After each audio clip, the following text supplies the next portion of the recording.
Roll to be called, please. Councillor Arnold? Councillor Bird? Councillor Boucher? Councillor Bradley? Councillor Broad? Councillor Cook?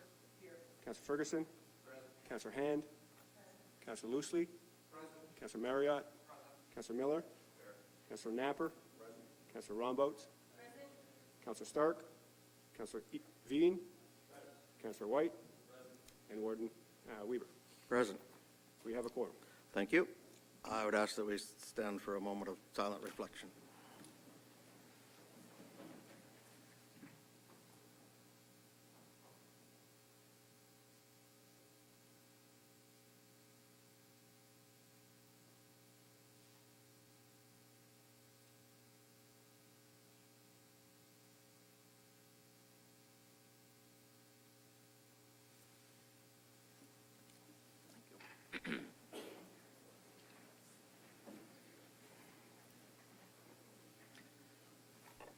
I would ask if there is any disclosure of pecuniary interest.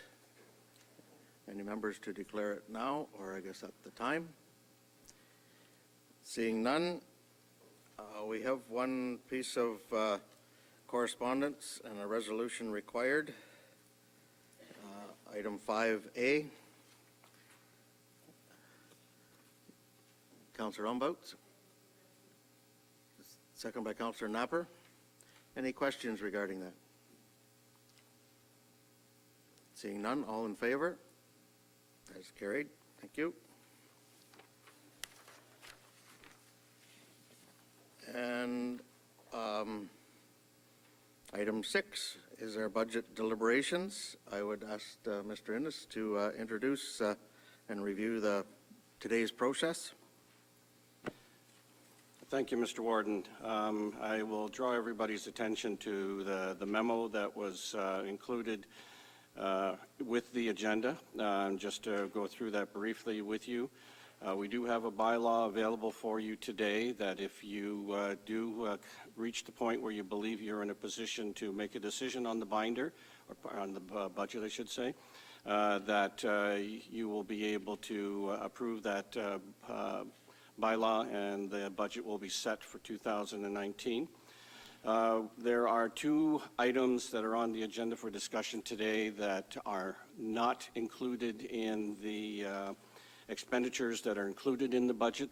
Those are the matter that was referred to budget, which was the grant request from the Children's Safety Village.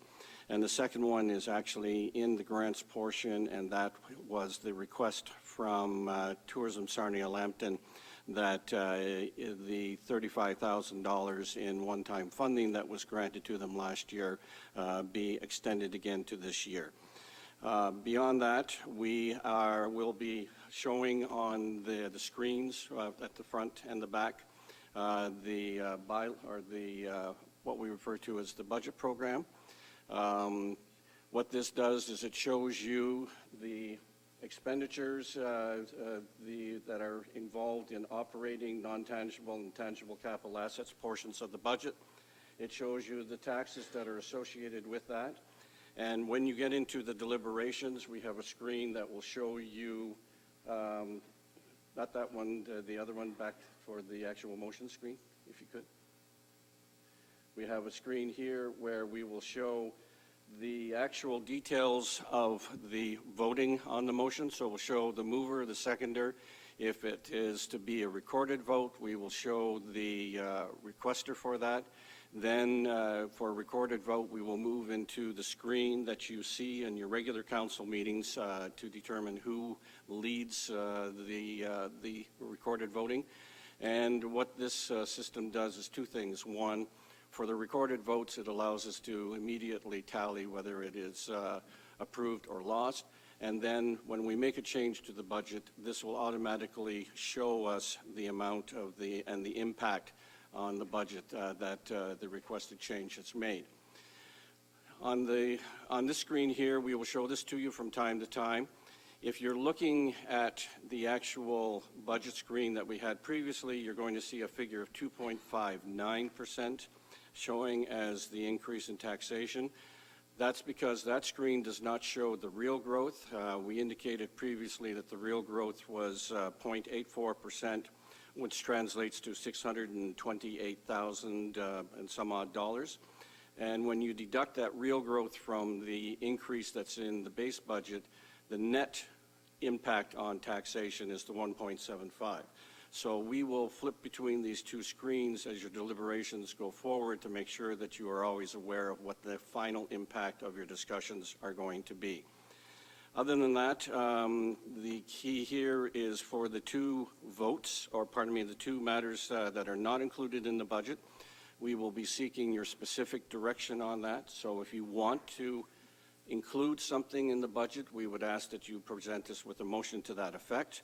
However, when you get to the rest of the budget, it will proceed on the basis of exceptions. So in other words, when the warden goes through and calls up, for example, general government, if you have no changes to that budget, you do not need to make a motion to approve it. You simply move on to the next one, and if there's changes, then you would ask for the change to be there, and then that'll be voted on. Therefore, if the budget was actually going to be accepted as presented, you in theory only need the one motion at the end in order to approve it. Otherwise, key here as well, there is a second day available for deliberation if you so desire, and that is Thursday, March 21st. Otherwise, a couple of key points I would like to bring to your attention. At the time that we prepared the budget, inflation was running at 1.99%. It's currently running about 2.2%. Just again, try and keep that into context. And we also in the budget have included funding from the province based on the information that was available to us in the fall.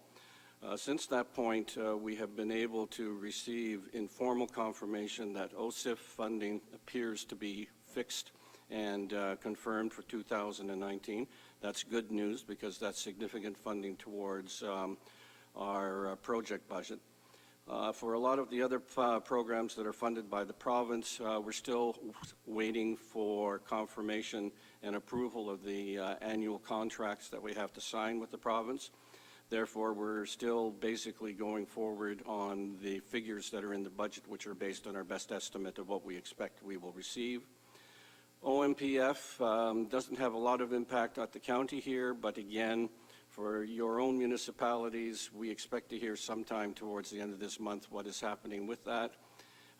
They did say that it has been confirmed, but the message was ambiguous to say the least and could be interpreted about 4 different ways. And I so far have not been able to confirm exactly which is the right way to interpret that.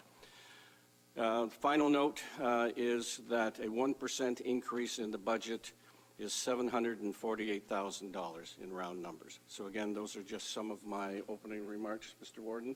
Your managers are all in attendance. Your general managers are here as well, and we are at your disposal to answer questions that you have about the budget document.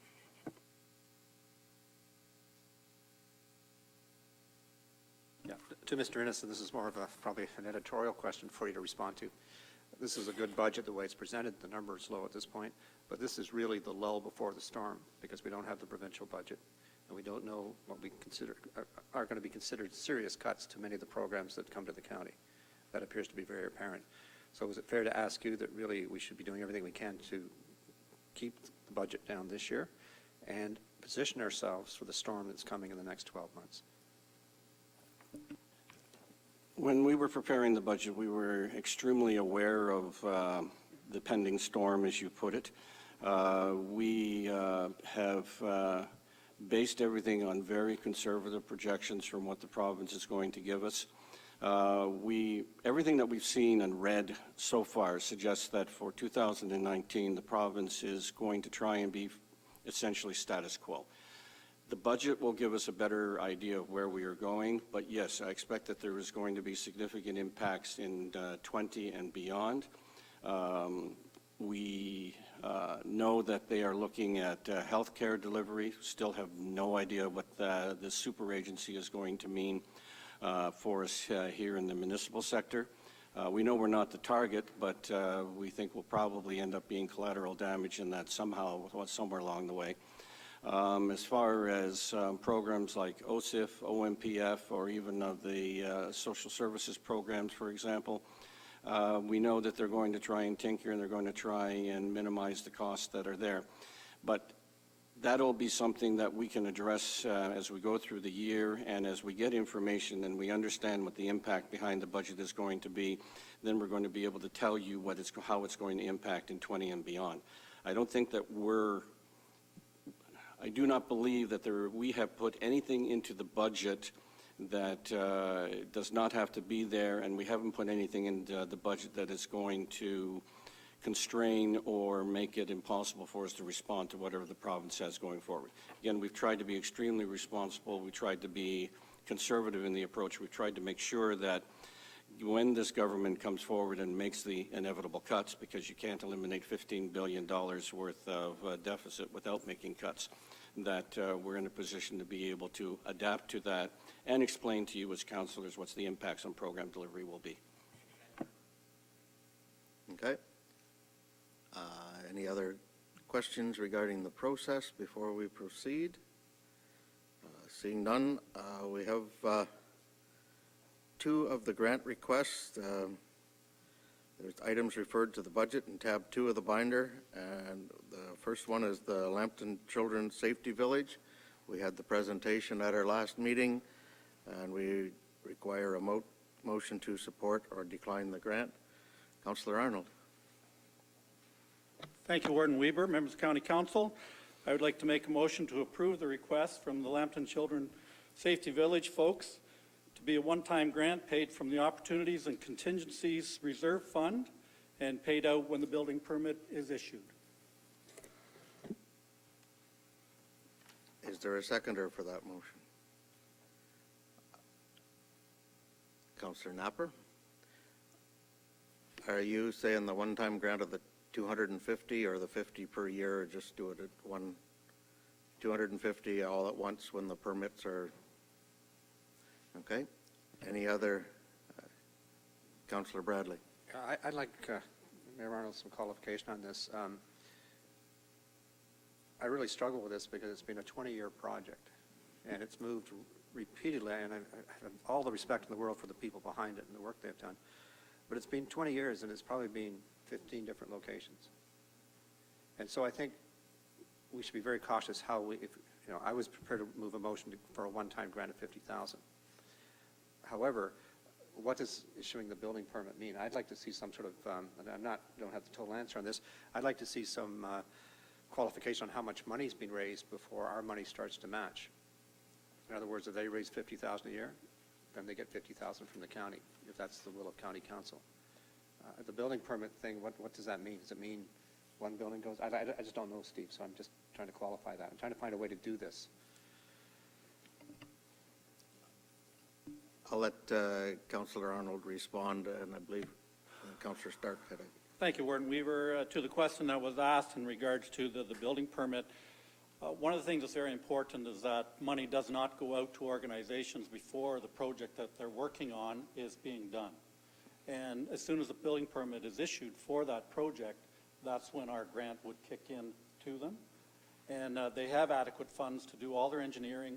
They have an actual place that's approved by the Board of Directors now at the fairgrounds. And that's it dovetails very nicely into the ag and the classroom work that the Brigden Fair folks are doing now. So this is really the first time that they've had total support by any board or any area that they've gone to. I know the Conservation Authority, the understanding was at the time it was based on the Board of Directors' support, and it was never received. And so they went back out looking for other locations. They looked at a few throughout the county, and when they ended up at the Brigden Fair folks, they met with them a number of times. It went through the executive committee. It has now gone through the general board, which is the controlling board of operators, and they have approved it to be located on site.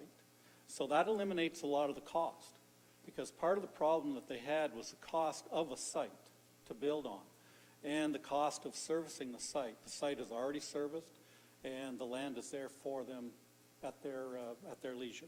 And it'll be located close to where the existing parking lot is, the overflow parking on the east side of the property is where my understanding is located at.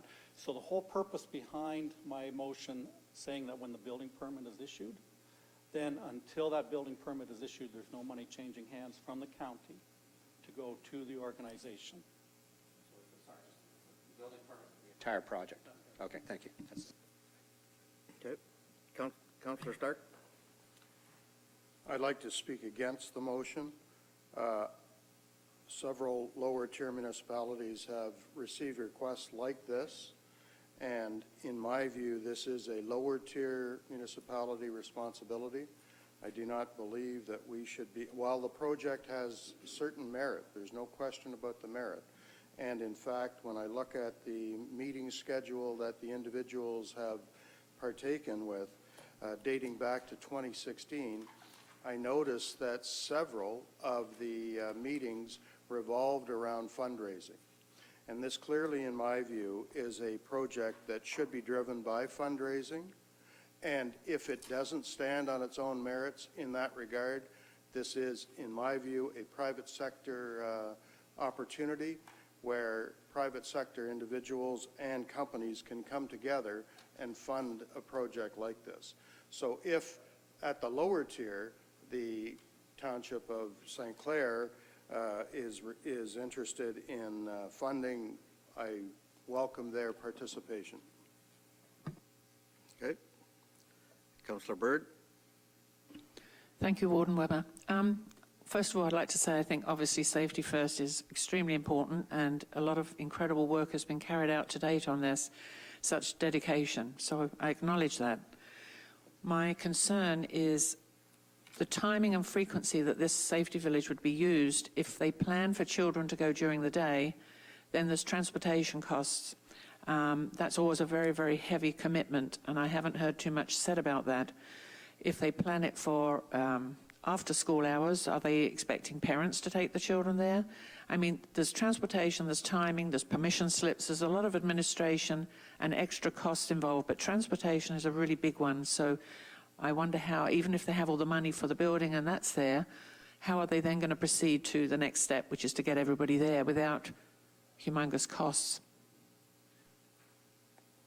Okay. Councillor Rombouts? I'm new to all this, so if this has already been answered, please forgive me, but I'm wondering, has the school boards been consulted on this project? And have they made a commitment that they will support it if it does go through? Like, the school boards are the ones that are going to be responsible for getting the students to the village, are they not? Like, Councillor Arnold, do you have that information? Yes, it's in speaking with the folks that are involved, they have the commitment of the school board as well as other agencies to make sure the funding is in place for the children to come there. The busing is going to be in place. It's part of the curriculum that the school board currently does. So it dovetails very nicely into all those things. And Warden Weaver, if I may just finish up, I know I get a chance to speak again, so I'll take it now, that when we passed the Lambton Children's Charter of Rights, number 3 is the right to justice and protection. And it states every child has the right to be safe and respected at all times and in all places, home, school, on the internet, and in public. The thing that I like about the Safety Village concept is that it hits all those things for the children. One place that they can go and make sure that they get taught how to respond. Because as a child, they're the most vulnerable in society to be taken advantage of. And by going to a place like the Children's Safety Village, where it's orchestrated by the professionals of this community, to be able to prepare them for life at young ages. And I think for that, it really dovetails into that number 3, the right to justice and protection. So that's how I'll close up, Mr. Warden. But as far as the school board, absolutely, they're in full agreement to having the Children's Safety Village. Okay. Any other comments? Councillor Bradley? Putting myself in being in the bad guy position, but the fact is, I think if you look at this motion, we should be also asking that the school board, as part of the approval, that the school board be part of that motion that's passed, subject to confirmation of their commitment to this. And I also think it needs to come back before that building permit is issued, so that we can just take a look at what the plan is and give the final approval. And I'm willing to make those two conditions. One, the school verification of the school board, if the mover and seconder will accept it, and it sounds like it's in place. Secondly, that before the building permit is issued, the county council receives a full report on how this is going to operate, because it's never the capital, it's always the operating. So I'm going to move those as two amendments to the motion. Okay, is there a seconder to the amendment? Councillor White. Any discussion on that? Are we clear what the amendments are? Could I ask the clerk just to, we vote on the amendments first? The amendments are to ensure that the school board is on the project, is in Conditional, agreement with our funding would be conditional on the school board? the school board being on board with the project itself, and then, of course, before the building permits are issued, that we receive a full report on the potential, or on the operations of the village. Okay. Everyone clear what we're amending? Or Councillor Napper? What's he expecting from the school board? Are they going to commit to so much time, or just saying, yes, we support this? What it basically are you looking for? I'm looking that if this amendment was to pass, that we would receive from the school board full verification of their engagement in this project, because if they're not involved in this, then this project's not going to work. And I think it was a very good question that was posed by your colleague there beside you. And again, I'm not being negative of the project. I understand Councillor Arnold's passion for it, but I've also seen how it's limped along for so long. So I'd like to see for this council, if you're going to commit this amount of, whether it's from the levy or it's from reserve, let's have verification that the school board is fully committed to put the resources that will ensure that this village will operate in the future, not, just a semi-commitment, a real commitment, because they're the key to this when it's all said and done. They're the feeder agency that would bring those school kids to that project. So looking for full verification from the board. Okay. Seeing no other discussion, we'll vote on the amendment. Those in favor of the amendment? That is carried. And now we'll vote on the motion as amended. Councillor Bradley. For those who are new to this, I think it's a lot easier when we just have the recorded votes on all the big issues. It just makes more sense so it's there. And I know it's a lot of fun for the treasurer to do this, but I just think it's better for the record. Someone looks back 5 years from now, 3 years, that we could record this particular vote. We have did that in the past, so we will go back and vote on that amendment again through a recorded vote process.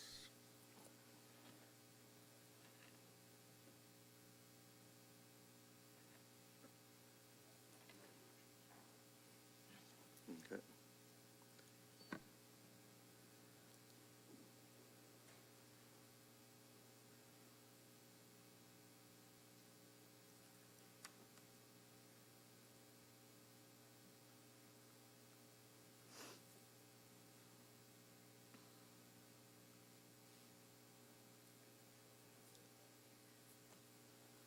A bit confused. Starting with Councillor Cook.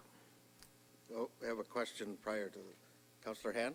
I'm sorry to interrupt, but I'm a bit confused. So if this amended motion goes through, does that mean we don't vote on the money at this time? We don't vote on the grant request?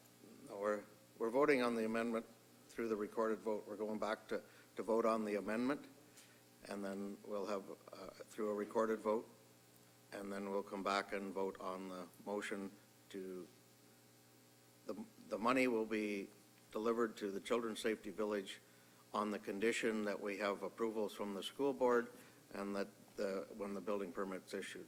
Thanks for clarifying. Okay, so the recorded vote starting with Councillor Cook, and I would call. Councillor Cook? Yes. Councillor Ferguson? No. Councillor Hand? Yes. Councillor Loosley? Yes. Councillor Marriott? Yes. Councillor Miller? Yes. Councillor Napper? Yes. Councillor Rombach? Yes. Councillor Stark? Yes. Councillor Veen? Yes. Councillor Weaver? Wood and Weaver? Yes? Councillor White? Councillor Arnold? Councillor Byrd? Councillor Bushy? Councillor Bradley? And of course, Councillor Broad was absent. That motion passes. Carries. Okay. Now we will vote on another recorded vote on the motion as amended.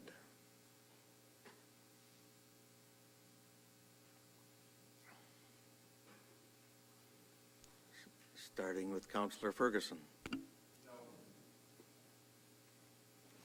Councillor Hand? Councillor Loosely? Councillor Marriott? Councillor Miller? Councillor Namper? Councillor Rombout? Councillor Stark? Councillor Bean? Warden Weaver? Yes? Councillor White? Councillor Arnold? Councillor Byrd? Councillor Bushy? Councillor Bradley? Councillor Broad? Councillor Cook?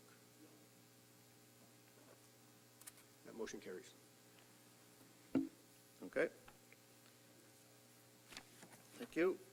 We go on to item C, which is the council grants.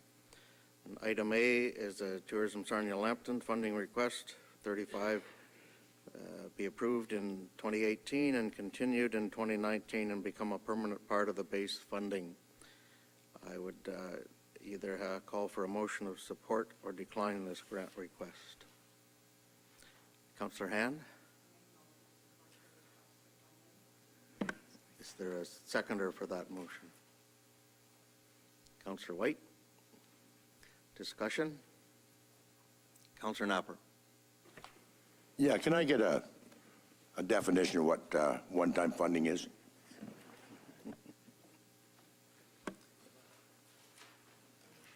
I would ask our treasurer to... Budget one-time funding means that the funding is approved for the current year's budget and does not form part of the base budget going forward. So, for example, although $35,000 in one-time funding was approved for TSL last year, when we developed the budget this year, we did not include that as part of the base funding that had been there in the previous year. So one-time simply means that you're giving it for the current budget cycle only. After that budget cycle, if they want to have that funding, they have to come back to you again. So one-time doesn't mean you can only have it and then never have it again. It simply means that you're approving it for the current budget cycle only, and it does not explicitly become part of the base funding going forward. Councillor Hand? So last year when TSL came forward with the request, it was related to a large increase in rent and utilities based on the way the lease was structured. And at that time, we went into deliberations to consider merging with SLEP, and that would have to look at the savings that we might be able to achieve. And after the review of that potential merger, it was found that that wasn't going to get the result that we wanted. So we're back to square one with the rent still being there. The next approach will be to look at going into this year. So first of all, we now have a new manager in place, and he was tasked with looking at the accommodation tax issue. We're still looking at ways to support funding to take the increase off of the county. So this year we'll focus on that potential revenue stream. So I just wanted to explain what had happened over the last year. Okay. Councillor Cook? Thank you, Mr. Warden. So just a clarification. So you're saying that they're looking for a reduction in, looking for efficiencies in their systems, that they won't be looking for the $35,000 for next year, or they want that included to make it this year? Sorry, it will depend on going forward if we are able to implement the accommodation tax. Is hoping to get all the information this year and see where that goes in order to affect budgeting next year, but I don't, like, I think the reason it went in as a one-time increase last year is they really thought that a merger with SLEP was going to solve the funding issue on the rent, and that didn't happen. Follow-up, Councillor Cook? Yes, thank you, Warden. So I guess I would make an amendment to the motion that if we are going to fund this, it would be just another one-time funding for this year for $35,000. Okay, is there a seconder for that amendment? Councillor Bean. Further discussion, Councillor Stark? A question. As I'm reading this new request, it says Tourism Sarnia Lambton is now requesting that the one-time funding approved in 2018 be continued in 2019 and become a permanent part of the base funding for a new 4-year contractual funding agreement to be negotiated this year and cover the period 2020 through 2023. When does the negotiation period begin, and who is it with? Mr. Innes? As indicated, I think in some correspondence previously provided the council, both Tourism Sarnia Lambton and the Sarnia Lambton Economic Partnership have multi-year funding agreements with County Council. Both of those agreements are up for renewal. They were not talked about in 2018 because, as Councillor Hand indicated, there were discussions over the possibility of mergers, and until that was resolved, there was no sense in looking at those agreements. Those agreements will be coming forward to Council sometime early this year, and they will be subject to your approval and, looking for your agreement with them. It is also County Council practice that when it enters into such agreements, that we ask that the receiving board indicate whether this is acceptable to them before it comes to you. So there will be discussions with them as to what they expect. Then we will bring it forward to County Council for your review and ultimate approval for what you are prepared to provide. Follow-up, Councillor Stark? So, as I understand it then, the comment in the last line that refers to the period 2020 to 2023, this is premature relative to your answer for future negotiations. The way I would answer that, Councillor Stark, is that the agreement is coming forward, and they've indicated what their preference would be to you, but right now the only question on the floor is whether there's going to be funding in 2019 or not. So yes, in some respects it is premature, but they've indicated the fact that they would like to see this built in to the agreement and it's going forward, but that's not a decision the council has to make today. The only question before you today is what funding, if any, to provide in 2019 in addition to what they've already receiving. Final comment then. In my view, if we fund this particular request this year, implied within that is confirmation that we will in fact move forward with funding through the period. So I will be not supporting this particular motion. Okay. The motion, the amendment to the motion brought it back to the one-year funding again. So, Councillor Bradley. I agree with Councillor Stark. I won't be supporting this. I've got a long history on this, as some of us in this room do. It's always been very frustrating. This is the only industry that we directly subsidize with hundreds and hundreds of thousands of dollars of tax dollars. The only one. We don't subsidize agriculture, chemical industry, any other. And I think by not providing this one-time grant, we put the pressure on TSL to move on the accommodation tax issue, to raise that money that's not coming from the taxpayer, but to go to the consumer that's using the product and using our infrastructure in our communities. And I think that's what we should be doing. And instead of continuing, because even with the accommodation tax, I'm not confident that that money won't go on top of the tax dollars instead of decreasing the tax dollars. So I won't be supporting this additional funding. And again, we got to change that phrase, one-time funding, because it's not real. And so anyhow, I won't be supporting the amendment. Okay. Any other discussion? It's been asked for a recorded vote, so we will have a recorded vote on the amendment to start with, and the amendment takes out the portion at the back that it become a permanent part of the base funding. So it's the 35,000 grant for this year again in 2019. So the recorded vote will start with Councillor Stark. Councillor Veen? Warden Weaver? Yes? Councillor White? Councillor Arnold? Councillor Bird? Councillor Boucher? Councillor Bradley?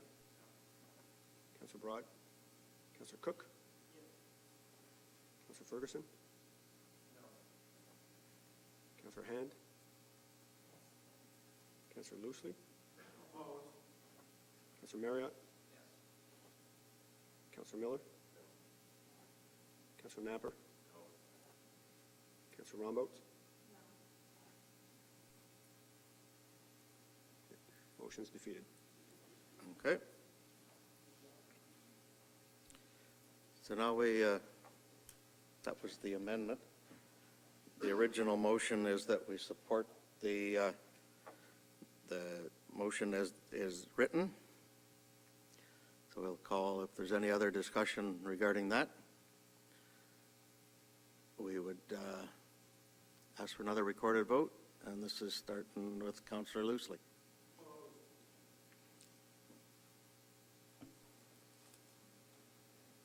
Councillor Marriott? Councillor Miller?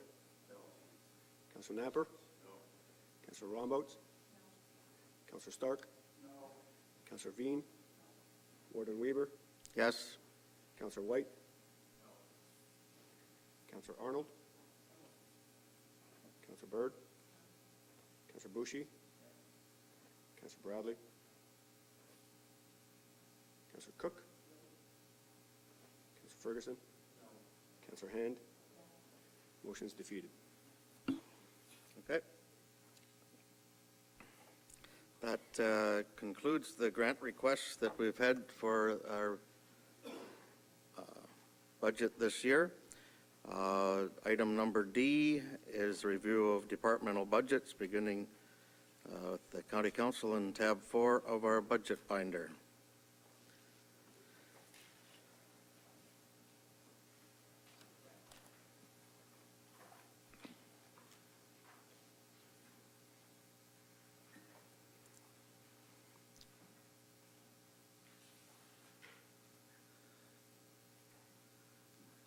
Ask if there's any,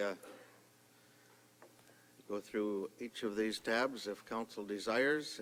Ask if there's any questions on each one of the sections. Seeing no questions on tab 4. Oh, Councillor Stark. Yes, Warden, with respect to page 1, there's a reference to contributions to reserve and reserve funds will increase by 1.115 million in accordance with council policy and directives. This question relates to the concept of reserves and the policy related to reserves. Is it the policy of the county to establish reserves in anticipation of future capital requirements?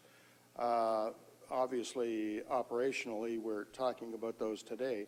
But with respect to the purpose of the reserves, I'm assuming that they are relative to capital expenditures. And the second question related to that is actually in page tab 3, and it relates to, just using this as the example, road resurfacing, $3.77 million with a amortization revenue of 3.194, and in private sector we call amortization depreciation. So I presume that this is in reference to depreciation schedules that apply to hard assets and therefore attract requests for funding through that mechanism. Is that correct? Councillor Innes? Mr. Innes? Sorry? I'm going to try and keep this as succinct as possible, which for me sometimes is difficult, but we'll try. The short answer is yes, the majority of the reserves are put away for the purposes of funding future capital expenditures, or projects as we usually refer to them at this point in time. The contribution to reserves is actually split into three sections. There is 1% that is contributed annually to 50% of that goes to an operating reserve, and that means it's a general reserve available for whatever purposes council believes is appropriate, and then the other half of it goes directly to what is referred to as the capital reserve. So we have a or generic capital reserve that we contribute funds to as well. We then put 2% into the opportunities and contingencies reserve.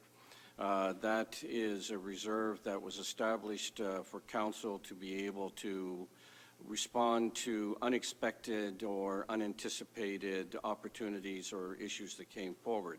For example, in 2018, it was used to allow us to proceed and purchase 190 Front Street. And we did not have to worry about going out to find funding for that or going to the budget. The dollars are there. It also is going to be used for the heavy haul corridor, and there was a motion earlier today with regards to funding from it as well. The concept behind it is it's dollars that are there so that council has the ability to to respond quickly to something without having to reopen the budget. Another critical thing about the opportunities and contingencies reserve is that staff have no authority to use those funds in the preparation of the budget. The only people who have the authority to spend money out of that reserve are council. So anytime that money needs to spend, if it's being initiated at a staff level, we have to write a report to you, you have to approve it, or you can come forward with your own motions as you see fit for those funds. But staff have no control over those dollars at all.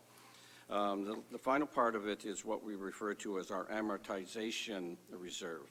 And this is where the reference you were referring to under tab 3. This is monies that are being put away on a 10-year plan to increase the funding that is available to fund TCA projects. It is not necessarily directly related to the amount of depreciation or amortization of that particular reserve that year. What it is that we are trying to ensure that there is funding to allow the organization to replace assets as they are consumed, in other words, amortized, and to do that without causing significant impacts or fluctuations into the county budget. So how it happens is that the monies that are raised in 2018 become available in 2019 to apply against TCA projects. And then on that tab 3, that schedule, you see where that allocation has happened. The monies that are being raised in 2019 will become available in the 2020 budget for the same purpose, to allow for the funding of the replacement of existing TCAs. And I must make that very clear. This is simply funding to replace what we have here already.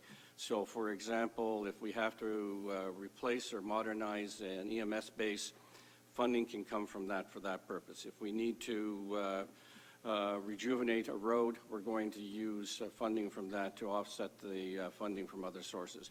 The concept behind it is to allow us to propose to you that we maintain our infrastructure and not have a significant impact on the tax base at the same time. Follow-up, Councillor Stark? Thank you very much. That is illuminating in terms of the direction, which I'm very supportive of, because essentially what you're saying is we are asking the taxpayer within the current year to recognize that we have depreciation of assets, and to accommodate that, we do require their funding to make sure that there are reserves in place. Is that correct? Yes, we're basically saying we're recognizing the fact that once you've paid for an asset, the costs do not disappear. You are actually consuming an asset each year as you use it, and therefore, under provincial rules and just quite frankly, good practice, it's good to put money away in order to replace that, so that when the asset is consumed and needs to be replaced, the funding is there. This is a principle that has been used for probably in excess of 4 decades by Public Works. Your own Public Works department would use it. That's where you pretend that you rent your equipment from yourself and you pay a rental charge, and then the rental charge, which is in excess of the cost of operating that equipment, goes towards replacing it. And so this was just an extension of that practice. Further follow-up. And finally, I recognize the prudent nature of what we are asking the taxpayer in Lambton County to do, and that is to recognize the responsibility of currently paying for the depreciating assets that we have. I thank you. Okay. Anything else under tab 4? Tab 5?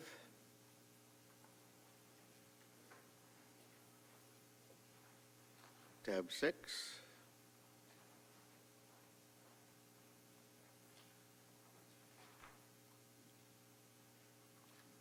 Tab 7?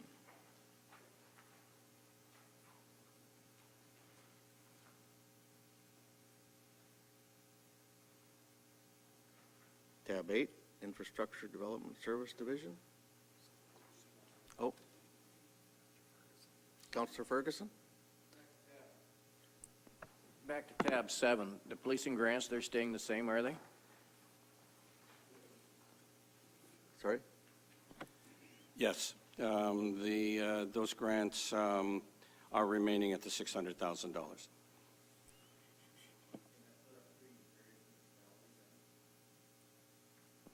Yes, there was an allocation schedule that was created when those grants were first introduced, and that matter has been discussed by subsequent councils on several occasions, and each time they have voted to maintain it as it is right now.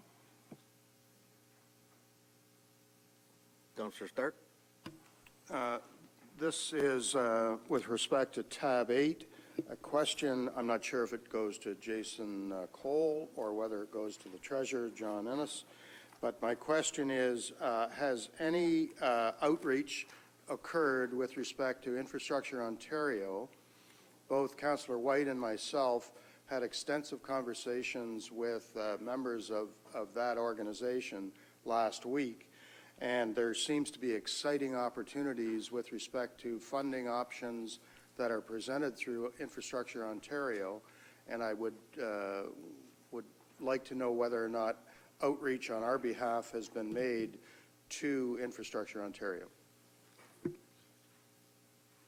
Mr. Cole? Councillor Stark, so with respect to Infrastructure Ontario specifically, we have not seen any formal funding arrangements or agreements coming forward that, that apply to ourselves. We have heard similar messaging in concerns to the $12 billion that the province is bringing forward as part of their bilateral agreement with the feds, and we're waiting to see what those agreements are going to look like. I know that transportation and particularly transit was a focus, as well as several other areas, but until the provincial budget comes through, that hasn't been made clear. So our primary funding source from the province is through the OSIF funding, through the Ontario Community Infrastructure Fund, and we recently heard that the $1 million that has been committed to us through the formula funding component of OSIF will be honored this year. So we're waiting to hear for that out in the general media and have that confirmed in the public. The other aspect then of that OSIF funding, which comes from the Ministry of Infrastructure, is that the county is not eligible for the majority of the application-based funding that is offered by the ministry because of our population and because of the population cap that is placed on those funding opportunities, and we exceed that. So many of our local municipalities can participate. Follow-up? Yes, I would draw your attention to the fact that first of all, the portfolio that is available is $10 billion, $10 billion. And in fact, it is designed for smaller municipalities. And they've got a new program called Capital Line, which allows you to apply for essentially a credit line for a municipality, both at the lower tier and upper tier. And the interest rates currently are on a short-term basis 2.35%, and on a longer term, up to 30 years, 4%. So when I say there's exciting opportunities, I think this needs investigation, and with respect to infrastructure specifically. Thank you. Thank you. Any other comments on tab 8? Councillor Marriott. Thank you, Warden. If I could just go back to tab 7. Okay. Page 15. Councillor Stark brings up, when he's talking about debt and that. On page 15, it talks about the increase of interest payments by $255,822. And I think I've asked this before to Mr. Innes, but I still don't get the concept of debt and reserves when there's, at least 2% spread between what you pay and what you might get on an investment. So I just wonder if there's any way of describing that again, how we come out ahead having, I think it's 42 million reserves and 20 million in debt, and how do we, just if you could explain that.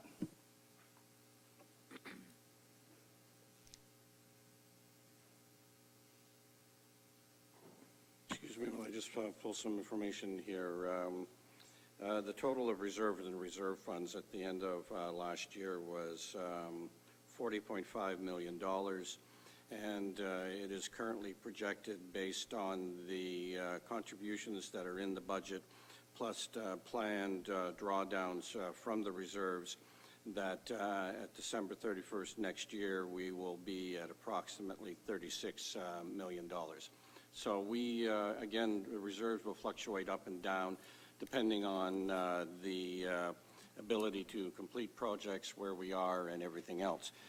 We use reserves when it makes sense for us to do that, and we try and balance off the amount of the reserves against other sources of revenue. Quite frankly, we look at reserves as only being one source. As far as the debt is concerned, debt has, over the last several years, been quite inexpensive. Our borrower keeps the rates well below the prime and is very flexible for what our needs are. The main advantage that we've had behind it is the debt is that we've been able to maintain the payments roughly where they have been. Now they're up slightly this year, but sometimes they're down slightly, sometimes they go up. But it's an expense that we have there that's constant in the budget, and it allows us to do more work than we would be otherwise. So we've tended to look at it from the standpoint of the ability to be able to complete projects and do it at a reasonable cost, if you would. If the interest rates spiked significantly, we would re-examine the strategy that is there. We also do not tend to go into long-term debt. For the most part, we keep our debt at about 5 years, and the reason for that is twofold. One, we don't want to lock ourselves into a long-term contract, and if interest rates go up, have to pay the increased rates. And the second part behind it is that reflects usually the ability that we have to pay. The last point that I would make is that repeatedly and consistently during my time with the county The only criticism that has ever been made of the county is that our reserves are low. Nobody has ever questioned our borrowing. As a matter of fact, we are considered to be an extremely low borrower by the province. Compared to our peers, we borrow much less. We also have much less in savings, which that's the other side of the coin behind there. So we have always maintained a policy of keeping debt at a minimum. Our goal is always to keep it below 30% of our allowable our borrowing limit. And the also council has been diligent on building the reserves, which I talked about 36 million at the end of this term. Before that project or that policy of building reserves was put in place, that was trending towards $6 million at one point in time. So, all I can say is that, yes, there is a cost to borrowing. If you have money in the bank, you're going to be able to spend that without incurring that cost. But right now, the cost is minimal, and the advantages of being able to do more and invest in the infrastructure of the county has exceeded the downside of the cost of the interest. Okay. Councillor Loosley? That's an interesting point, and I appreciate the information, Mr. Ward, but I still find sometimes it's confusing to think you've got money in a reserve, but you're still going to go out and borrow. It just seems to me, why wouldn't you use some of the reserve to borrow and just reduce the amount you would put into reserve? That's just my comment. It just seems odd when you've got money, why wouldn't you borrow from yourself? Okay. Any other questions? I think are we on tab 9, Public Health Services? Councillor Ferguson. Just back to tab 8, and I'd Okay. like to just a quick question on the bottom of page 2. On the contracting for spray services, would we not be a little cheaper to proceed with some of the contractors?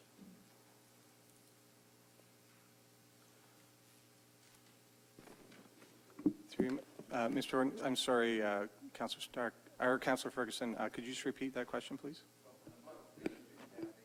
$6,000 increase because you're using less contractors. That's part of the reason you're using less contractors.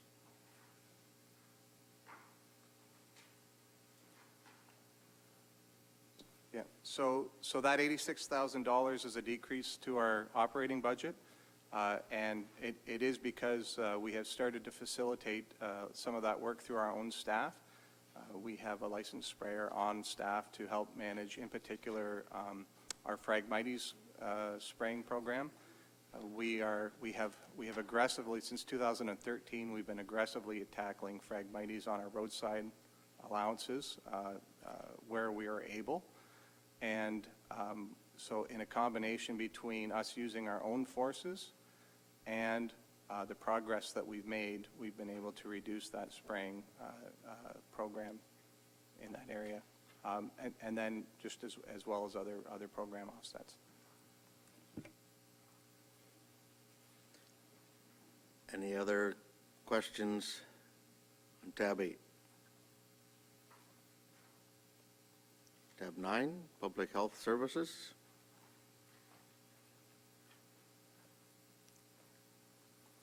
Tab 10, Social Services.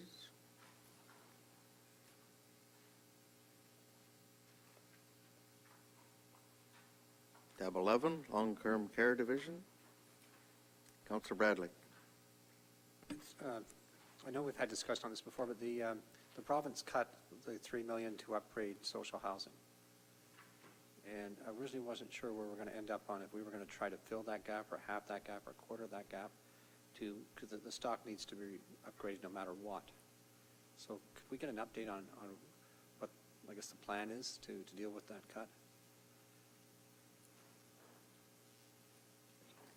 Certainly. You'll see in the budget that council has put aside $4 million every year to do some capital upgrades. So we'll continue on that. I believe we're in year 4 of that. So we'll have a number of years to upgrade the stock that way. But you're correct, the province cut the affordable housing program, improvements to affordable housing, or investments in affordable housing. So we're waiting to see what the new federal program is that's coming out and hoping for some announcements into the next year.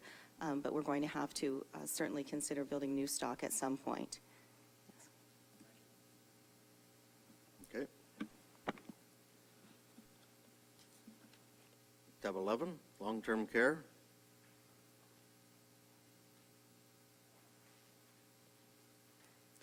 Tab 12, Cultural Services Division.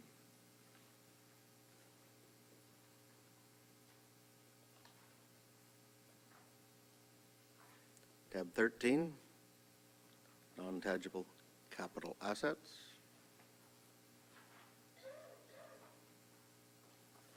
Tab 14, Reserves.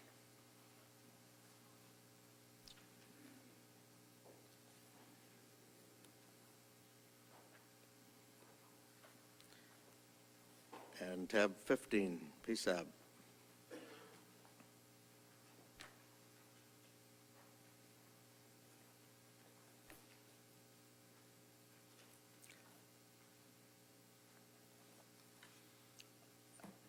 Seeing no questions, I'd look for a motion regarding Councillor Bean.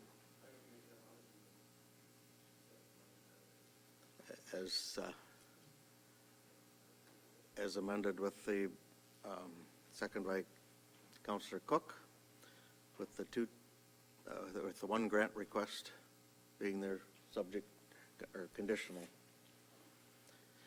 Any discussion on that? It's been asked. Yep. I was just going to ask, it's been asked for a recorded vote, so if there's any other comments. I had one Councillor question. Bradley? I apologize, I should have asked a bit earlier, and this is a perennial question to Mr. Innes. The outstanding monies that are stranded from when we, with the court revenue, with the parking tickets, it was in the millions.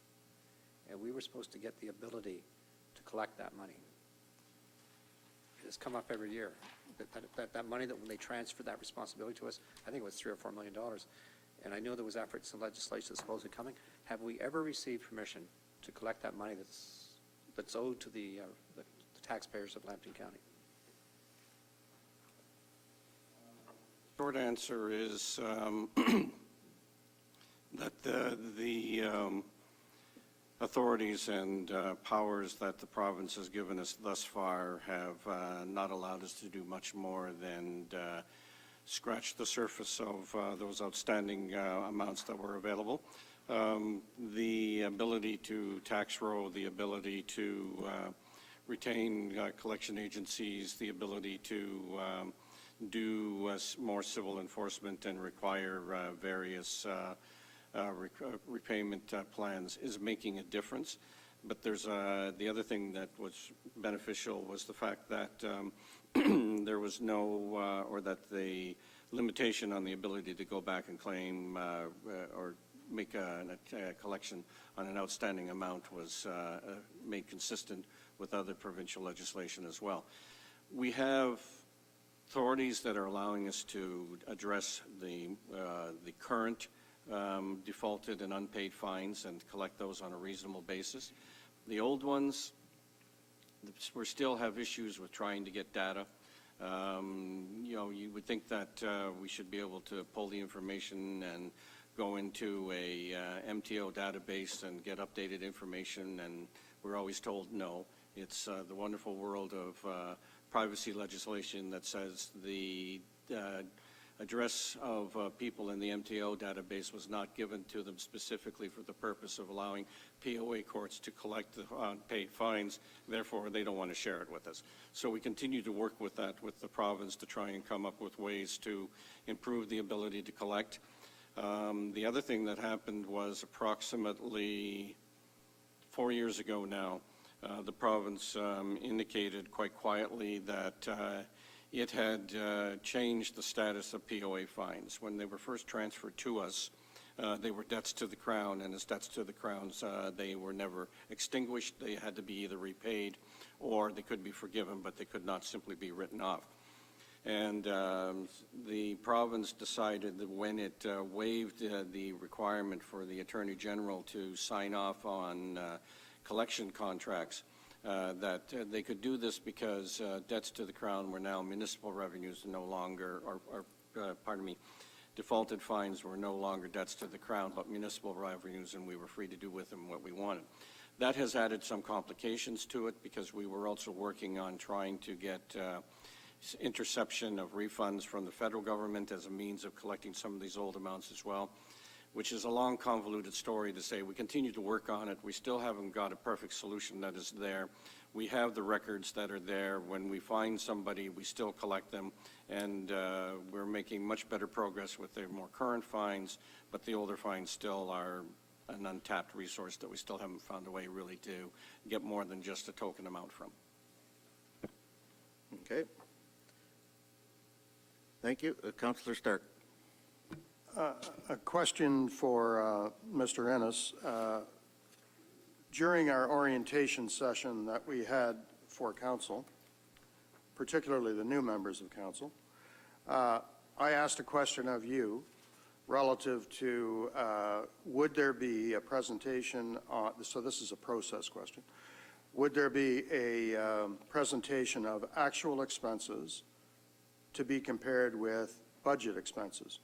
When I look at your foldouts, which are very comprehensive, excluding actual expenses, it's been my experience that part of the analysis that you want to do is how effective was last year's actual expenses to last year's budget expenses relative to your decision on a current year budget. So, more of a question, do we have the ability to include in your synopsis under your section a actual expense relative to the current year that we're coming out of? Thank you. Mr. Ennis? I'm going to answer or give you a two-part response on that if I could, Councillor Stark. First of all, budget to actual, we do report on that 4 times a year, and you'll recall that in February we gave an updated, or pardon me, it was a council or committee in February, we gave an updated response as to where we were, and we were ending the year. As to the presentation that you see in the binder, the presentation that was here was the result of a review that was done by members of council who looked at the information that was being presented, and they asked for it to be presented in this manner as you see it here. This is actually the 3rd year that we've done it on this basis. And yes, we could provide that information if council directed us to do so, but we have provided the information on the basis that we were given directions to before. So we can do whatever we're asked to do, but what you see here is what we have been asked to provide. Follow-up? So the question is, as a follow-up, do you see value in presenting an actual to budget comparison?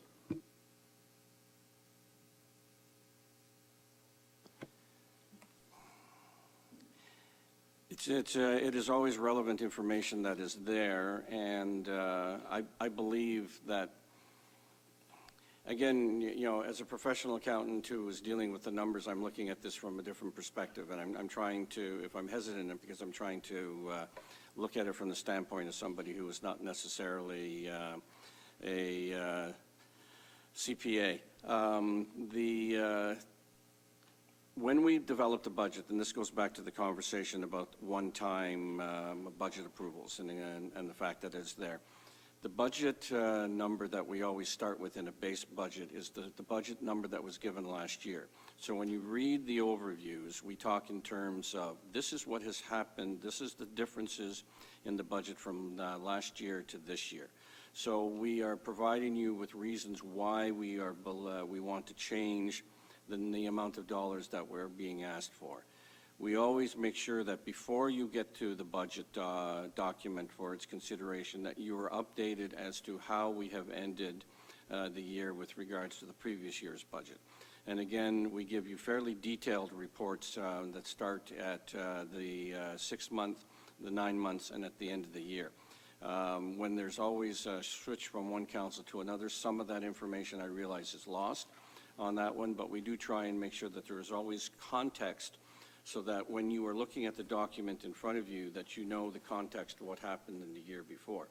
So I guess the point that I'm making here is that perhaps the best thing that I can do going forward is to ensure that part of the information that we have available before council always is the budget to actual report for the end of the year, so that you are aware of what happened, because that'll tell you how each individual department or division ended last year in comparison to what they said they were going to require.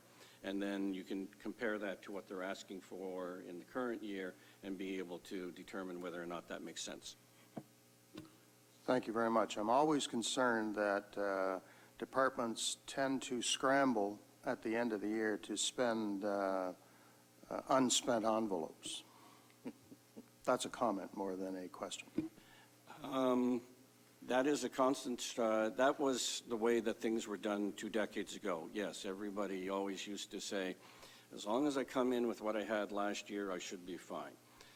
We have always used various versions. You can call it zero-based budgeting, whatever you want to do. But when we go through and we look at the budgets, the question is always, what do you need? I make it the point to all of the managers and their staffs, and I'll tell them this every time they ask. If there is a legitimate reason to spend something, we will find a way to fund it. But if you don't need the money, don't come asking us for it. And again, just because you had X number of dollars in the budget last year doesn't mean that you need to have that amount of dollars in the budget for this year. And again, if you look through the large sheet, I think you'll see that some departments actually went down this year compared to the previous year, because we're always trying to make sure that the budget reflects what is needed, not necessarily what they got last year, but what is needed for this year. Councillor Loosley.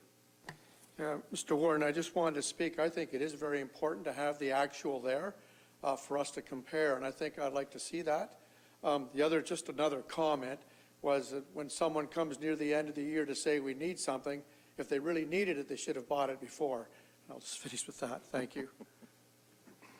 Okay. We have a motion on the floor to accept the budget as presented with the grants, the one grant added in. And Councillor Bradley. Could you just give us the actual percentage increase? What is that number now?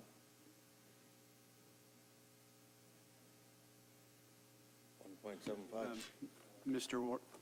Mr. Warren, the actual grant that you spoke about didn't get approved in the budget, so we are still at the same amount that we started with. So basically, it's at 1.75%. Okay. Okay.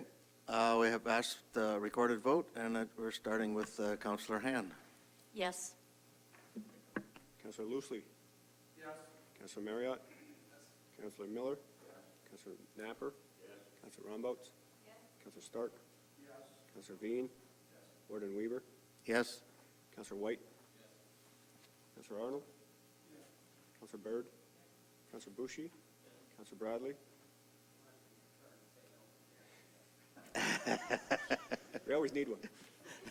Councillor Cook? Yes. And Councillor Ferguson? Yes. That carries. That is carried. I think that was unanimous. And I'd like to extend an offer of thanks and gratitude to the dedication of the staff that brought in this budget. All the department heads are here to answer questions, and I think they need to be commended, as well as our treasurer, for bringing in a reasonable and a responsible budget that maintains our service. And as we just heard, it meets the needs of the county, and it's adjusted. So I think we should show our appreciation.